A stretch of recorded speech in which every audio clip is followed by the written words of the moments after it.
જૂનાગઢમાં લગ્ન માટે લાલચ આપી દુષ્કર્મ કરનાર આરોપી પકડી પડાયો છે।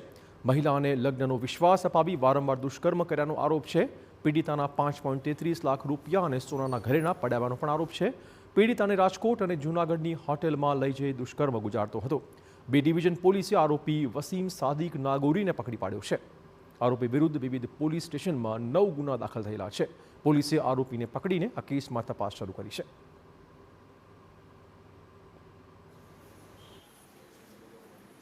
આ યુવતી પોતે પ્રાઇવેટ બેંકમાં જોબ કરતી હોય તેવા સમયે ઇન્સ્ટાગ્રામ મારફતે આ વસીમ નાગોરા તેના કોન્ટેક્ટમાં આવેલો અને ત્યારબાદ બંને મોબાઈલથી એકબીજા સાથે વાતચીત કરતા હોય તેવા સમયે આ યુવતીના ડોમેસ્ટિક વાયોલન્સનો કોર્ટમાં કેસ શરૂ હોય એ બાબતની જાણ થતાં આ વસીમે તેને જૂનાગઢ ઝાંઝડા ચોકડીની બાજુમાં આવેલી એક હોટલમાં મળવા બોલાવી અને પોતે આ યુવતી સાથે લગ્ન કરશે તેવો વિશ્વાસ આપી તેની મરજી વિરુદ્ધ શરીર સંબંધ બાંધેલો।